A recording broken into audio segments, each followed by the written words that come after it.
cute sounds you make while sipping your coffee. I know there's a world outside, but right now it's you and me. Just you and me, baby. Roll out of bed, I love when you're hazy. Rewatching Friends for the millionth time. Well, I know there's a world outside, but right now it's you and me. Just you and me, baby. Yeah, I did my time, the ups and downs. Po sa inyong mga kalingap. So for today's vlog for reaction and imagination or mga something na mga mangyayari sa part 29 guys ng Danjoy. So recently, 2 weeks ago guys, yun yung pinaka current vlog or episode po ng Danjoy, which is nagkaroon ng may kiss kay sa labi, tapos nagkaroon ng record breaker na views. Yan guys, umabot at pumalo ng 125k live viewers guys sa premiere. Oh, grabe guys. Dito guys makikita talaga natin na yung Danjoy talaga is naging way. Sila yung naging daan para magkaisa ang lahat guys. Actually lahat ng love team guys nagsusupport.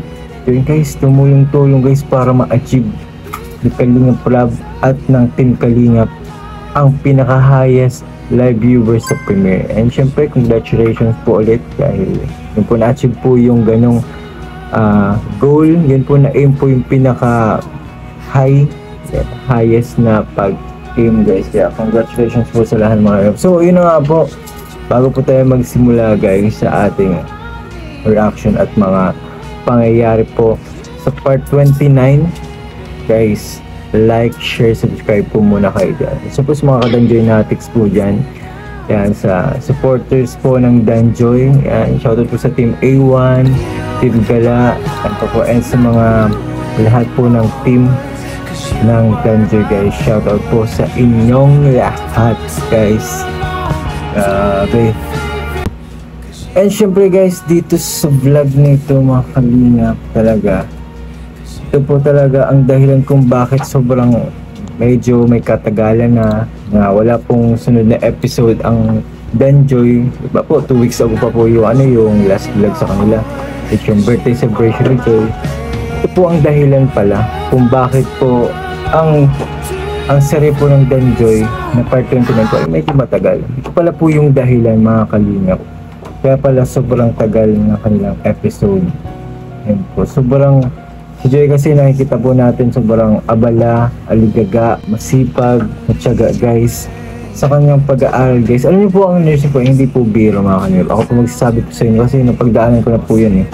Hindi po talaga biro as in yung pinaka first year po talaga sa college. Yung talagang pinaka foundation ng knowledge ng mga kaalaman applications guys regarding po sa nursing journey. Siyempre hindi lang naman po yan yung maabangan or masisilayan niya po sa mga susunod pang chapter ng pag-nurse niya guys, yung nursing journey niya. Siyempre marami pa guys. Siyempre kapag first year, kapag foundation, dapat marami ka, tutok talaga yung pag-aaral mo guys. Kaya dyan, naintindihan ko si Joy dito na kaya ata medyo matagal yung part 29 dahil nga po sa ganong pangyayari. Kaya nga po busy.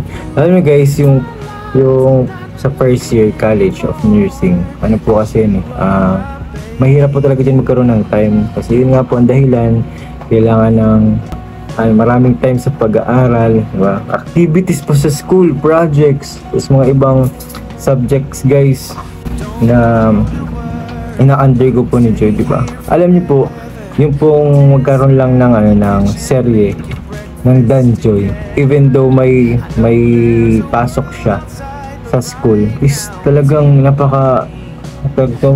masasabi na talagang mahal kayo guys ni Joy. Dahil po po yun grabe po yung sacrifice niya po doon, pati po time sa pag-aaral guys. Kaya niyang i-sacrifice pansamantala lang naman para lang magkaroon po kayo ng aabangan sa kanilang serye po sa part 29 or Danjoy po. Ayan, di ba? So dun pa lang po talagang alam na natin talaga yung pinaka ano po talaga kung ba't nagkakaroon ng serye. Kasi nga po, yun nga po, ginagawa po nila yun kasi nga gusto po nilang may abangan kayo, diba po, pambawi din dahil sa support, tulong, di ba? Kasi nga beneficiary si Joy, yung mga padala sa kanya, packages. Guys, yun yung nagiging dahilan bakit po mayroong vlog. At syempre, diba po, pumapasok, kailangan ng allowance, pang tuition, di ba po? Kasi yun nga po, beneficiary po siya. Pero yun nga guys, dahil may mga times talaga na sobrang hectic ng schedule. Minsan nga po, may isang linggo na puro quizzes, puro exams, recitations. Normal po yun sa nursing student po talaga. Kaya po dapat maintindihan nyo po, kaya po medyo matatagalan. Diba, 2 weeks ago na po. Grabe, magta-3 linggo na siguro. Magta-3 linggo na yung walang next part ng Danjoy, diba? Dapat po maintindihan niyo po yun. Pero alam ko naman pong ano talaga, kasi maintindihan niyo po yun kasi nga meron po kayong hashtag DJ Attitude, which is very kalma lang, bearable lang, diba? Sabi niyo nga po, DJ is very compatible, diba? Kahit ano pong tagal, kapag po alam niyo po na sobrang compatible po nila talaga, yun pa panghawakan niyo po talaga, which is very nice and very good. And dito naman guys, sa video na to mga kalingap, during gender reveal na nila Ate Jack, nila Kalingap Prab, ito mga kalingap, habang pumipili kami sa catering, grabe dito, ito ang patotoo guys, katotohanan lang to guys si Kakay excited na rin guys sa gender reveal ni Papa Dan. Alam niyo po yun, ito may video po kasi si Papa Dan yung kay Super JR, yan, nabinigan po ng ng motor na smash, di ba mga kalingap. Din in-interview ako ni Papa Dan kung ano yun, kung totoo daw yun, yung dapat si Papa Dan muna daw unang kasal, di ba? Kung agree po kayo din mga kalingap, press nyo na agad yung brown heart dyan. Pag nakapunta kayo dito sa duration na to, press nyo agad po yung brown heart kung saan nagsisimbolize ng Team Danjoy. Yan, Danjoy Natics mga kalingap. Ayan, dito guys, pakita ko sa inyo yung video na in-interview ako ni Papa Dan na dapat si Papa Dan muna unang kasalin guys bago kami. Ito mga favorite ka ni Kakay. Ha? Favorite ka ni Kakay. Favorite ako yung Kakay. Bakit? Hindi nga ka mas concerned sa'yo. Concerned? Ano sinasabi ni Kakay? Ano sinasabi niya sa amin ni Dapat? Sabi ni Kakay, dapat daw mas unang kasalin si Papa Dan. Kesa sa kanila. Concern sa akin si Kakay. Kasi yung age mo daw, kailangan mo na daw. Grabe naman, iniisip. Kaya mo na, kaya mo na. Sino papakasalan? Ano, iba kung ano iba. Nag-aaral pa? Hindi pa pwede. Ano sabi ni Kakay? Sabi daw niya, ano ka naman daw, okay ka na daw sa financial, stable ka na, may sasakyan, may motor. Bakit nag-uusapan niyo? Bahay na lang ha? Bakit Bigla na lang niyang nabanggit yung talaga? yung abos sa kasal, ikaw yung naalala. Grabe si Kakay. Ikaw na lang kasalin mo. Oh, di ba? Sabi ko po sa inyo ito yung sinasabi ko po sa inyo na talagang excited si Kakay sa wedding ceremony ng kanyang pinsan na si Papa Dan mga kalingap.